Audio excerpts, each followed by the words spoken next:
सबसे बड़ी fire incident मैंने आज 30 साल की सर्विस में यहाँ पर देखा। लाइव का लाइव ब्रॉडकास्ट है।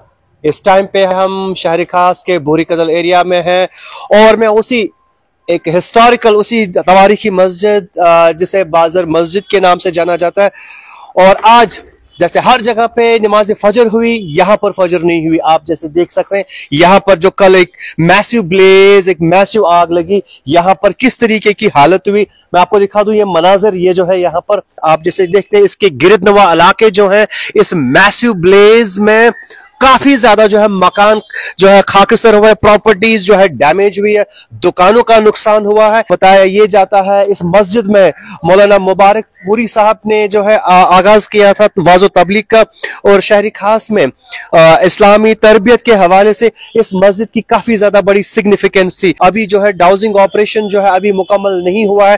फायर एंड एमरजेंसी का आमला यहीं पर ही है। ये इंटरनल एले है इस मस्जिद जो है इसके पीछे जो एरिया है, शायद ही ऐसा कोई मकान दिख रहा होगा जो बच पाया है। इतनी ज्यादा डैमेज हुई है। मैक्सिमम यहाँ के जो मकान है इस मस्जिद के जो बैक साइड में है वो सारे मैक्सिमम जो है डैमेज हो चुके हैं, और जो पार्शली अभी थोड़े से खड़े हैं लेकिन पानी की वजह से वो भी पूरी तरीके से डैमेज हुए हैं। कुल मिला के अगर हम देखें इस होलनाक हादसे में जो अभी तक इसमें कोई टेंटेटिव अंदाजा तो नहीं लगाया गया है कि टोटल में कितनी डैमेज हुई है। हालांकि अभी भी फायर एंड एमरजेंसी का अमला जो यहीं पर ही है और डाउजिंग ऑपरेशन अभी भी कंटिन्यू है, कूलिंग ऑपरेशन अभी भी कंटिन्यू है। मैं आपको बता दूं, वाज़ेह रहे ये जो श्रीनगर का डाउनटाउन एरिया है काफी क्लोज प्रॉक्सिमिटी में है और मकान जो है काफी क्लोज प्रॉक्सिमिटी में है, और इस चीज को लेकर जो फायर एंड एमरजेंसी का अमला है एज ए प्रिकॉशनरी मेजर वो अभी भी कल रात से यहीं पर ही है। कहीं कोई ऐसी चिंगारी ना है जो फिर से भड़क उठे और आग के इस अपनी लपेट में किसी और मकान को ना ले। कुछ मुकामी लोगों से बात करने की और उनसे जानने की कोशिश करेंगे जो आई विटनेसेस थे जिन्होंने ये हादसा देखा। नजर अहमद नजर साहब, ये वाक़या कर गो पेश 3:30 बजे गई 3:30 बजे कत पे गो ये नमूना मस्जिद मन मस्जिद मन बड़ बाजार मस्जिद तती पे गो कत मकान कत मकान मकान दत अंदर किन दजमत मे अड़न लबायात पूरा दजमत सही ये दोद नबर किन दोद अंदर दज लान दज यमो बचो नबर किन नई मकान 2-3 दज यमो बचो पचम साइड मेहरबानी नई मकान यमो बचो पश्चिम साइड ये तज सारे बोर गजल मलारोट हेत अड़न वत अड़न वचनाव गरन मन 4 घर 3 घर 2 घर तावन मस्जिद बन सेकंडन 2 मन गरीबस क्या कर मजूर तबक सोरे यून तुम सोचुन क्या करो। हजरत जायद साहब तुम यतनस रोजान जायद साहब इस वाक़या गो यतनसन अत नारस मज सारी लपेटस मज क्या कसा डैमेज तुंद हिसाब यह गो गो करोड़न मज नुकसान मस्जिद मस्जिद शरीफ वो नुकसान बे वो महल वाले सारी सोरे इलाक वो कफी वो मकान कफी नुकसान गो नुकसान करीब 10-15 मकान दज कफी बे दुकान वुकान गो नुकसान।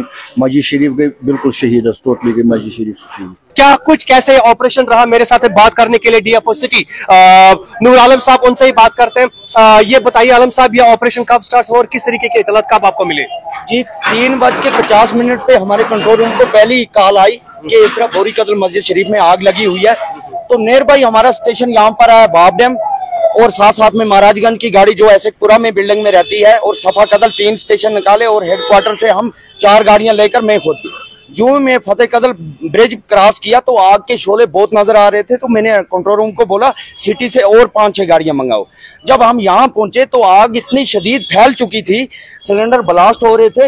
ये जो सामने वाली बिल्डिंग है उस तक हीट गई थी, तो हमने वहां भी कूलिंग ऑपरेशन किया कि कहीं उस बस्ती में न चला जाए। और आग की ज़द में वो बिल्डिंग, ये बिल्डिंग और पीछे घर इन्वॉल्व थे, जिसकी वजह से हमारे फायर फाइटर ने जान फिशानी से काम किया, और लोकल जो नौजवान थे उनका मैं शुक्रगुजार करता हूं। और साथ का जो पुलिस की एडमिनिस्ट्रेशन थी, पुलिस के लोग भी साथ रहे, लाइन ऑर्डर उन्होंने मेंटेन रखा। लेकिन कुछ बदकिस्मती से मैं कहूंगा कि फायर फाइटर को बहुत बुरी तरह पिटाई की लोगों ने, उनके दांत तोड़ दिए, फिर उनको हमने शिफ्ट किया नियर बाई हॉस्पिटल में।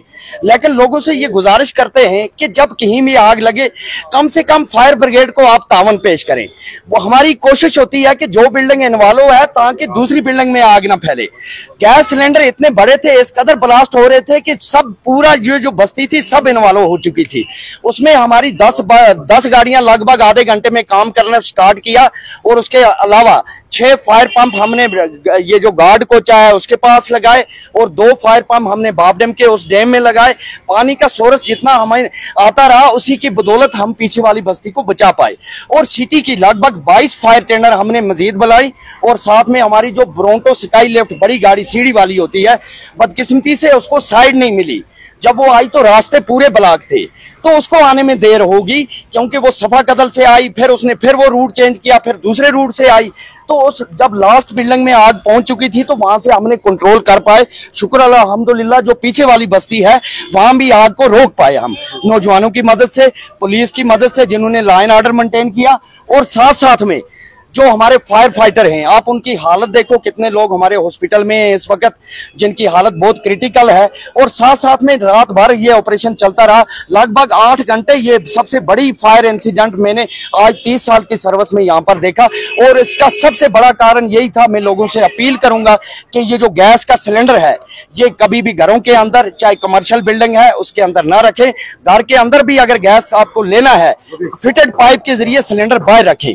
ये जो सिलेंडर नहीं। आलम साहब, मैं आपको बोलना चाहूंगा यहाँ पर प्राइमा फेस अभी क्या है, कितने स्ट्रक्चर्स इसमें इस जद में आए हैं और कितने, एक तो मस्जिद है और उसके बाद कितने रेजिडेंशियल स्ट्रक्चर्स हैं और कमर्शियल स्ट्रक्चर्स हैं? जी मैं आपको बताता चलूं, जो हमारे पास इब्तदाई इतलात मौसूल हुई हैं, जो हम अभी एदाद शुमार मौसूल कर रहे हैं, एक मस्जिद शरीफ और साथ में एक और दारा अलूम की बिल्डिंग, वो भी जो मस्जिद ने ऑक्युपाइड की थी, वहीं से आग नमूदार हुई है। और 3 कमर्शियल बिल्डिंग थी जो बड़े कम्प्लेक्स थे जिनके नीचे दुकानें भी थी। उसके अलावा 10 रेजिडेंशियल हाउस हैं जिनको 5 को अपरली स्टोरी हुआ है और 5 को पूरी तरह से डैमेज है। और ये जो कमर्शियल बिल्डिंग है इनका लगभग ग्राउंड फ्लोर सबका ठीक है, लेकिन ऊपर फर्स्ट और सेकंड फ्लोर जो भी था या अटैक था वो कहीं पानी से डैमेज हुआ है, कहीं ऊपर वाला हिस्सा आग की जद में आया है। तो टोटल स्ट्रक्चर अगर मैं बताता चलूं आपको तो 15 तादाद इस वक्त है। अभी हम और भी मौसूल कर रहे हैं इतला के कहीं घट भी सकता है या ज्यादा भी हो सकता है। पूरे फिगर हम आपको 1-2 बजे तक ये पूरा कंक्लूड करके बता सकते हैं। आलम साहब, आपका recently fire and emergency week भी आप लोगों ने ऑब्जर्व किया, क्योंकि श्रीनगर शहर जो है खासकर डाउनटाउन की अगर हम बात करें काफी क्लोज प्रॉक्सिमिटी में यहाँ पर रेजिडेंशियल हाउसेस है। इस चीज को लेकर कभी आपने ऐसा सोचा कि अवेयरनेस करें यहाँ की कम्युनिटी को इन्वॉल्व करके कि किस तरीके के एहतियाती तदाबीर करने चाहिए? जी, इस चीज का मैं मीडिया का भी बड़ा शुक्रगुजार हूँ। लास्ट 1-1.5 साल से जब से हमारे नए डीजी साहब आए, Shri Alok Kumar, ADGP director fire and emergency service, हमने अवेयरनेस प्रोग्राम इतने बढ़ाए कि मंथली बेसिस पे लगभग हम 30 करते हैं, स्कूल, हॉस्पिटल, और अब हमने मोहल्ला कमेटी के वहां तक भी करने स्टार्ट किए हैं। लेकिन लोगों को हम बीच में जाकर यही बताते हैं कि कहीं अगर आपके पास जैसे एलपीजी का हजार्स है वो घर के अंदर छतों के ऊपर स्टोर ना करें। और कहीं अगर आपको नजदीक जो फायर स्टेशन है उसका नंबर आपके पास होना चाहिए। जब तक आप कंट्रोल रूम में फोन करते हैं वो फिर स्टेशन को करता है, बीच में 2 या 4 मिनट का जो टाइम होता है वो भी जाया हो जाता है। और साथ साथ में हम पब्लिक से भी हर जगह अपील करते हैं, फायर ब्रिगेड की गाड़ी का सायरन सुने, कम से कम खुदा में साइड हो जाओ। लेकिन लोग इस वक्त तक भी, कल जब हम आए मैं आपको बताता चलूं, हम लोगों को हाथ बांधते थे कि साइड छोड़ो हमें, लेकिन टच से मस नहीं होती थी। अगर हो सकता है उस वक्त उन्हीं में से किसी का मकान जलता हो।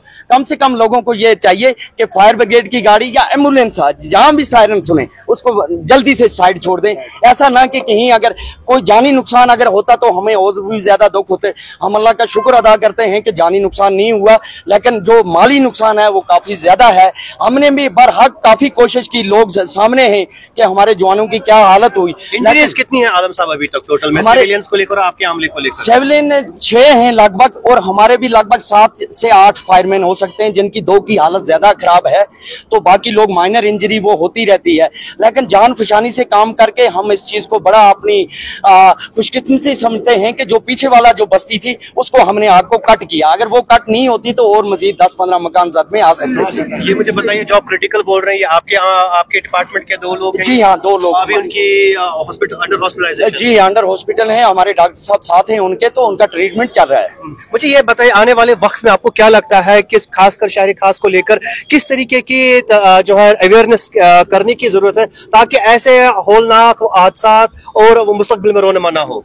जी, मैं आपसे ये बताता चलूं, मैं लोगों से भी ये गुजारिश करूंगा, जहाँ जहाँ ये हाइड्रेंट होती हैं, फायर हाइड्रेंट, कल हमने 4 फायर हाइड्रेंट खोले, उनमें पानी नहीं था। हमारी गाड़ी में 7,500 लीटर आता है पानी, जो 4 से 5 मिनट में खत्म हो जाता है। इतना 2250 लीटर पर मिनट उसकी प्रेशर से बाहर जाता है, तो 5 से 7 मिनट में वो खत्म हो जाता है। हमें फिर पानी की तलाश रहती है, लेकिन हाइड्रेंट सब खुशक थे।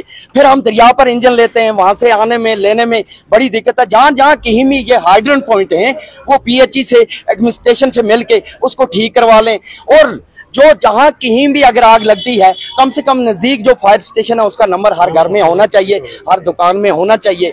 और साथ साथ में जो ही फायर सर्विस पहुंचती है तो उनको प्लीज कॉपरेट करो। खुदा रहा ये मैं बोलता हूँ, जहां कहीं भी कॉपरेट नहीं हुआ है वहां आग फैली है, जहां लोगों ने कॉपरेट किया है वहां आग वहीं तक मौजूद रही है। आप नवंबर की बात करूं, इसी जगह पर आग लगी, यही लोग यहाँ के गवाह हैं, बाशिंदे हैं। मैं खुद ऑन स्पॉट था, हमने इस मस्जिद के ऊपर वाले हिस्से में आग थी, आगे मजीद फैलने नहीं दी।